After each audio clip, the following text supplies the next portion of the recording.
it's important for me to share my story with endometriosis because of everything that I went through. And I remember all of the pain that I felt, both physically and emotionally. As I think about those 9 years without having a diagnosis, I realize a lot of things could have been avoided. I'm Casey Joe, and I am living with endometriosis. I was diagnosed with endometriosis when I was 23 years old. That was in 2018. However, the symptoms began when I was about 14 years old. Unfortunately, I was medically gaslit by doctors. I would ask them what was going on, and no one seemed to know. So it took about 9 years to actually get the diagnosis. I didn't even know how to spell it when I was diagnosed. I've never heard of it before, and I think that was the most frustrating part about it. Endometriosis is an inflammatory disorder. It is when the cells that line the inside of the uterus or your womb, what comes out when you have your menstrual cycle, if they go outside of the uterus into other parts of the pelvis, sometimes they go into thorax or other places in the body, we call that endometriosis. And when those cells go in the wrong place, it causes a lot of inflammation that causes pain and sometimes can lead to infertility. So the most classic symptoms of endometriosis are painful periods, but many patients will have pain outside of the periods too. In general, if you have pain that's only one time of the month, coming the same time every month, that's a very high sign of endometriosis. It can also cause inflammation. Either it invades into the bowel, your intestines, or your bladder, or just the inflammation in the pelvis can cause bowel or bladder symptoms, so constipation, diarrhea. You need to go to the bathroom really frequently or feeling like you can't hold your urine. Some patients will also have irregular bleeding as well.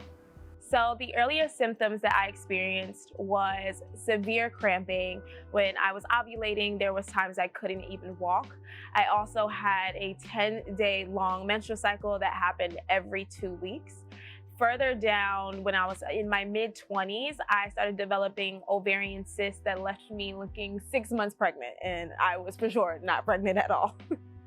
Endometriosis affected my everyday life in several ways, from not being able to go to school often because I was dealing with so much pain, and I would get in a lot of trouble at school for missing so many days or being late because I was cramping or just really emotional. I think the biggest way it affected me though was mentally. I dealt with depression. I felt like my body was working against me. I missed so many important events and, family functions because I just simply couldn't make it. I also was just very frustrated with the fact that I was constantly on my period. I would compare my body to my friends and family and just wonder, why me? Why am I the one going through this? I also was just very frustrated because of the fact that no one caught it. And I spoke about it for so long. I spoke about the symptoms, the pains that I was feeling, and no one ever even thought to tell me, okay, this could be endometriosis. Many patients will be told that it is normal to have painful periods, and it's not normal to have painful periods. Or it's normal for women or people who have uteri to have chronic pain. And I think some of it is related to societal normalizations of having pain in women. And so that's our fault from the medical perspective. But also I think some of the misdiagnosis is because the education for doctors about endometriosis is incomplete. We don't learn a lot about the more atypical signs and symptoms of endometriosis.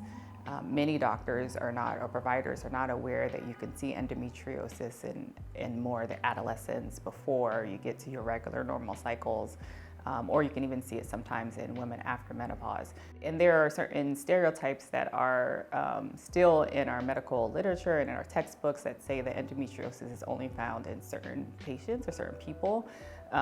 In particular, the classic thought was that endometriosis is found in white and Asian women who are highly affluent. And that's still in some of our textbooks. We know now that that's not true, but that kind of narrative still persists, and it can make it difficult for patients who are not, of those specific races and ethnicities, and in particular for our patients of color, Black women, and for adolescent patients, they're often misdiagnosed. When the journey to being diagnosed with endometriosis started, it was January of 2018, and I first saw a doctor just to pretty much be put on birth control. When he looked at me, he said, "Oh, it looks like you have a tumor in your stomach," because my stomach was so large. We did a lot of different testing. We did MRIs, just anything he could possibly think of, and finally he decided that he wanted to do surgery on me to actually thin out my uterus. It would be something similar to a C-section by cutting my lower abdomen and scraping the inside. I had to do blood work before the surgery procedure. So about 3 or 4 days before my scheduled surgery, I got the blood work, and a few hours later he called me and told me, "Hey, I will not be able to perform the surgery on you because I believe you have cancer and you have to go see an oncologist." I wish I can explain fully like the medical ways, but I'm not a doctor. But it was just basically the numbers in my blood was a lot higher than it was supposed to. And a lot of times that is in cancer patients. My aunt actually had cancer and her number was lower than mine, and she passed away about 3 weeks later. So I was pretty much thinking, yeah, okay, I have cancer and it's almost my time to go. That moment was the scariest moment in my life. I literally felt like the walls in my room were closing in on me. I had so many thoughts, like, am I going to die at 23, at 24? Why is this happening? How did I not know? After hearing that, my mom refused to believe that I had cancer. She said, "There is no way, and we are going to go get a second opinion." So the same day, I went to see another doctor that was connected to a family member who worked in the hospital. We went and got an internal ultrasound, and the doctor pretty much told me, he was like, "I don't think that's cancer. It looks like endometriosis." Again, I've never heard of it before, but I knew that sounded better than having cancer. So he scheduled my surgery procedure, and I got a laparoscopic surgery procedure. And what that was is 5 incisions, and he drained the cysts that was on my ovaries because he could not remove them. I did have to sign a waiver because if he did felt like he needed to remove it, he would have also removed my ovaries. Therefore, I wouldn't have been able to have children. So I still do have cysts, but they're just a lot smaller than they were before. And when I woke up, he said, "Yep, we confirmed it. It's endometriosis." They had an oncologist in the room, in the operating room, and they tested the cysts and everything, and it was not cancer.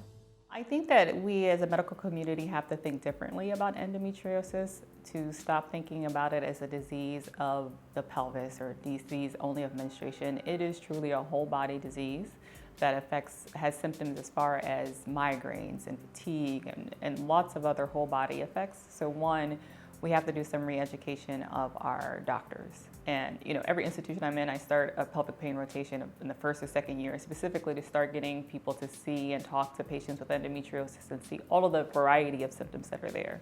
So we need to do a re-education. The second is believing our patients when they're coming in and they're telling you that they're having chronic pain or these different symptoms that you may not think are associated with endometriosis. Believe them and not be too quick to dismiss their symptoms, and realizing that chronic pain in anybody is not normal. And then third, I think we have to think about treating endometriosis as a more holistic approach. So not just doing surgery, not just doing medications, but also thinking about mental health and anxiety and depression that happens when you have severe chronic pelvic pain for a long time. How do you think about nutrition, and how do you think about skin manifestations? Just thinking about it as a whole body disease to really improve the health of our patients. There are so many misconceptions about endometriosis. One is that if you have endometriosis, you won't be able to get pregnant. Endometriosis affects, we think, 1 in 10 women or people with uteri, and that 1 in 10 people are not infertile. So most women with endometriosis are able to get pregnant. I think it can cause infertility, but that's not the vast majority of patients.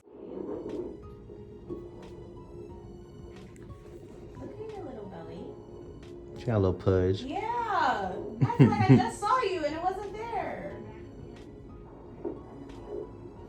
I was blessed enough to get pregnant last year, and on Valentine's Day of 2023, I gave birth to a beautiful baby boy.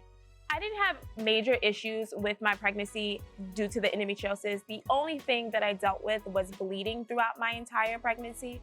So I was restricted from working out. I was restricted from intercourse. I was restricted from anything that can put a lot of strain on my body just to protect the baby.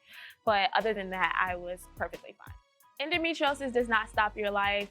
The surgery scars is not gonna stop you from wearing your bikini, girl. Show those scars, okay? They tell a story. You know, you can still live your life, find ways that can help cope with the illness, find ways that can help cope with the pain, and, you know, just get out there, okay? Get out there. Smell some fresh air. Just know that everything is going to be okay. And most importantly, you have an entire community out there. Hashtag endometriosis warrior. You're going to find people in your area because 1 in 10 women are infected. So I guarantee that there is somebody that you know that might be dealing with it as well. And having that emotional support is huge. March is Endometriosis Awareness Month. So, you know, be aware of the walks, of the brunches that might be thrown, and get out there because I promise that support is going to help you tremendously.